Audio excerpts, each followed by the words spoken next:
నీకున్న సమస్య నుంచి విడుదల చేయగల సమర్థుడు, శక్తిమంతుడై ఉన్నాడు గనుక నీవు విశ్వాసము కలిగి, నమ్మకం కలిగి, ఇదిగో దావీదు ఏ విధంగా అయితే తన మనస్సారా దేవుని స్తుతిస్తూ ఉన్నాడో, ప్రార్థిస్తున్నాడో, విశ్వాసముతో ముందుకు సాగుతూ ఉన్నాడో, శ్రమల్లో ఉన్నప్పుడు, కష్టంలో ఉన్నప్పుడు, వేదనలో ఉన్నప్పుడు దావీదు ప్రార్థన చేసినట్లుగా నీవు కూడా అదే ప్రార్థన చేస్తూ నువ్వు ముందుకు సాగినట్లయితే దేవుడు ఆయన నిన్ను కరుణించి, నిన్ను శోధన నుంచి, నిన్ను శ్రమలలో నుంచి ఆయన రెక్కల నీడను నిన్ను నడిపించి మహోన్నతుడైన దేవుని కార్యమును సఫలము చేయు దేవునికి నేను మొరపెట్టుచున్నానని దావీదు ఏ విధంగా అయితే ప్రార్థన చేస్తూ ఉన్నాడో మనము కూడా దేవునిని ఘనపరిచేటట్లు మనం ప్రార్థన చేయాలి. దేవునికి స్తోత్రం. హల్లెలూయా, హల్లెలూయా.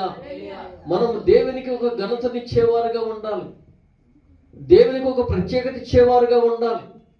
ఆయన ఆచామాచ దేవుడు కాదు, ఆయన ఒక రాయి కాదు, ఒక చెట్టు కాదు, అలాగే ఆయన ఒక చెక్క కాదు. ప్రియమైన దేవుడా, ఆయన జీవము గల దేవుడై ఉన్నాడు, ఆయన మహోన్నతుడై ఉన్నాడు, ఆయన మహిమ గల దేవుడై ఉన్నాడు.